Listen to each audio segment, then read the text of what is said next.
Right, folks, the score's on the doors. We're not going to get that done today. Time's going to beat me. So what I'm going to do is do that probably tomorrow morning regarding the tips that our favoured tipsters have put out today, and I'll let you know how they went on tomorrow. But on our ongoing section with our distrust, disdain and dislike, I think that's all correct, isn't they? I'll work them three words, I think, of the bookmakers and the situation that we find ourselves in at the moment, with them caring about themselves, and they don't give a toss about us. I've got two or three further quick comments that I'll read you that have come in the comments thread from various people that are watching the channel at the moment. I thought these were all pretty good, so I'll read them out if you don't mind. Now, for those that seen my earlier video about, what was it about? About Brazil, you probably didn't see it, but you might have done.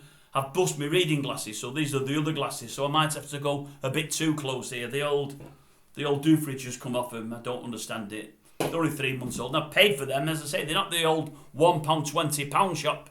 £1.20 shop, that don't work out. You know what I mean. They're not the cheapos. They're paid for. They broke down on me. Anyway, right. I had about 3 or 4 comments that I thought was good. One of the gents, the snooker world champion gent, sent me something saying, he was on about the comment that he read earlier in the comment section from over the weekend, where one guy was saying about the bookmakers how unhappy he was because he had a 7-fold accumulator on boxing, different boxing fights over the course of a few months. He got the first 6 up, and the 7th one, the match got postponed and put off till a later date because of the death of the Queen. He said anyway, what William Hill did was they paid him out as a 6-fold as opposed to a 7-fold, and then when the fight finally happened, his pick actually won.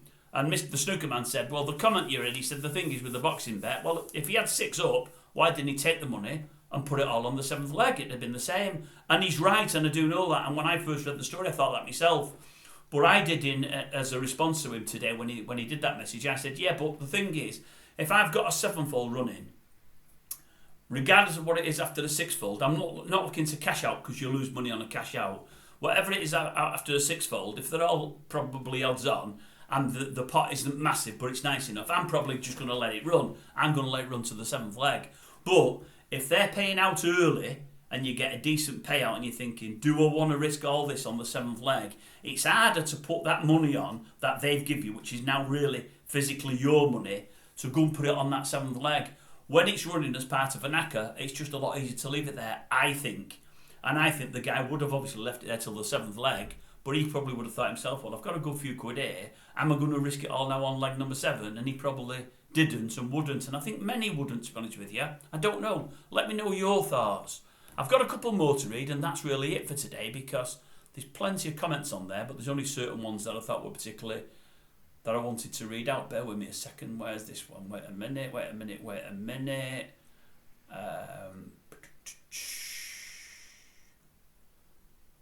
I'll tell you what, I'm not doing that well with this, am I, folks? I'm not doing that well with this. Right. I did one about old Andrew. Where is it? It is. Right. This gentleman sent us a message. John, he said, best of luck, sir, in your war against them. It means the general war, but it also means getting me money. Let me say this again for people that are new to the channel. I did the video on Saturday about the trouble I had with William Hill, trying to get the money that I knew was rightfully mine based on the rules that they'd always settled on. They may have changed the rules now, but I wasn't aware that they'd changed the rules. And as far as I was concerned, they'd not changed the rules anyway. It was the guys on this live chat that just didn't have a clue, didn't know what they were talking about. And it's doing my head in, folks. It's doing my head in everywhere now. Everybody is live chat, and it's just crazy. People don't know what they're talking about. They're not sufficiently trained. But as well as that, you're constantly waiting for them to get back to you, to update messages. It's a nightmare. You can't discuss things properly like you can over a phone. Live chat, you're just not getting a point across properly.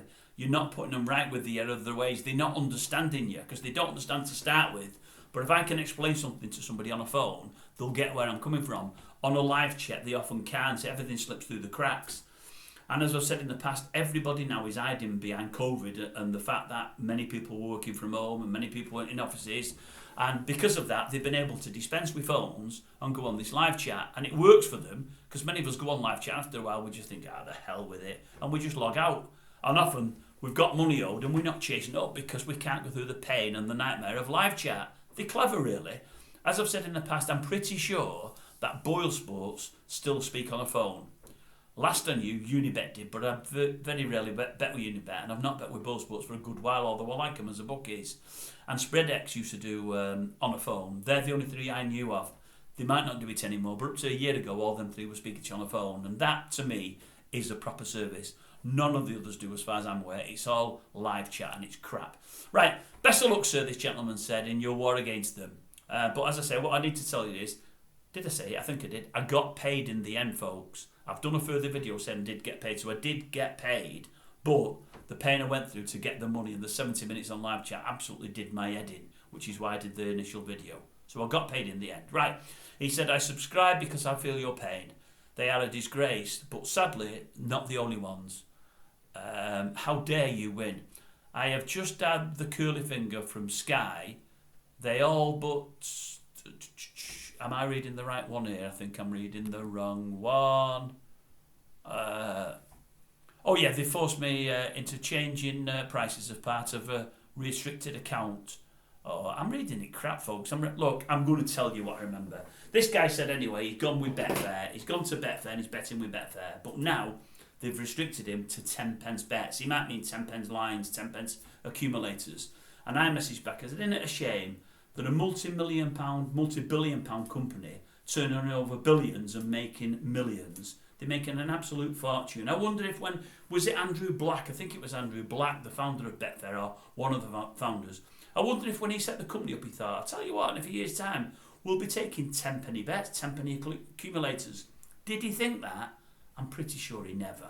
Now, I know it's all about the bottom line, and I know that they're within their rights to not take bets if it's going to bust them out, they're within the rights not to take huge bets from people that know a hell of a lot about the sport. I get all of that. But they're stopping us, the normal man in the street, from just winning a few quid. And if we win a few quid on a couple of occasions, and I don't mean lots of money, I mean just a few quid, and they think, wait a minute, this guy's pretty switched on. We'll bin him, or we'll restrict him. And I'm thinking, why would they do it? Another gent, I'm not going to go through them because I've not got them all lined up. And I've got the wrong glasses. Another gent messaged me. He said, tell you what, you go with William Mills, Ladbrokes or Corals, or any of the big boys. He said, start betting singles each way.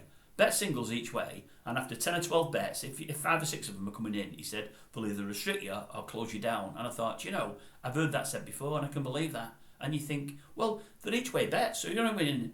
You win parts only on your stake anyway. If they win, and more often than not, the each way bets aren't winning, they're just getting place money. And I'm thinking, I've heard that before. And they're doing it because you're pretty good at it and you're winning more often than you're not. Even though your profit might not be massive, you're winning more often than you're not. And they don't want that. They want losers, losers, losers. And I always go back to something my mate said to me. A good mate of mine has worked for Willie Mills and worked for Betfair. Worked for them both for a lot of years, but mainly Betfair. And he always used to tell me, oh, Fred loves multiples. He loves doubles and trebles.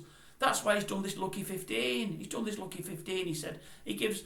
This big bonus, was it to treble the odds on one winner? He said he's done that because he wants people doing lucky 15s. He said for all he's playing treble the odds now and again. It's only now and again. 9 times out of 10 people are losing on lucky 15s, and if they've got a return, the return isn't matching what they've put on. He said he's quids in. It's an absolutely brilliant bet for him. He absolutely loves anything that isn't a single. Singles, he hates them. Because although they might be a small, medium or large price, it's still a 50-50. You're either going to win or you're going to get beat, simple as that. But he said you put more horses in there and the odds all go in the bookmaker's favour, as they always have done. Doubles and trebles, you only need one leg to go down, don't matter what your other prices are, you're done. He absolutely loves them, and this guy's right, I suppose. They don't like you winning, and they find always any ends up to stop you winning. They just treat us like crap. They're bothered about themselves. They've got absolutely no interest in us. We're like something on the bottom of the shoes. They do not care about us. It's all about themselves, them winning, their bottom line. I'm sorry, folks, I've not done that as well as I should, because I never had all the messages set up. But that was basically what I said. Lots of each-way bets. If they regularly win, they bin you. 10 penny bets with Betfair. Even if they're accumulators, 10 penny bets. It's shocking, isn't it? As I say, that's how I've got with one of these. I think it's Sky. One of the people will only take me to limited amounts. And I've had a couple of wins there, but nothing massive. I'm not rolling in it by any means whatsoever. And I'm not a regular winner. I'll lose more than I'll win. I'll lose more often than I win. And I'm thinking, why would you restrict me? Just absolutely crazy. It is, honestly, it's crazy. I've said it before, I'll say it again. I said it in an earlier message. Wouldn't it be great if this channel had 1 million people? It's never going to have that, I know that. But if we had 1 million people, and for 1 week a year, or 2 weeks a year, different times, we all said, right, we're not going to have a bet this week on anything.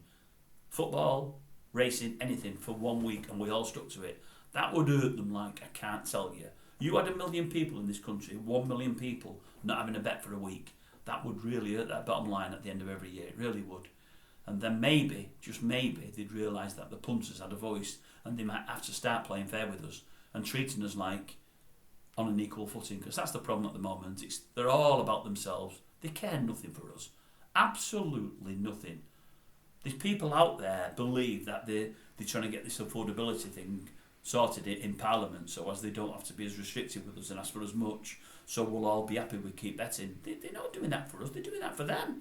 They want it for us so we can keep coming to them, we can keep betting with them, and if we're losing, they can keep taking money. But the other end of the coin is if they don't have to ask for all this affordability stuff and we go to them and we start winning, they're going to bin us. So they're not doing it for us, everything's for themselves. Anyway, rant over for today. Have a good day, folks. This should be out about 8 o'clock tonight, and that's it from me. I think I don't think I've got anything more to say today. It's been a quiet day. I'm sorry it was all over the place. I do apologise, I really do.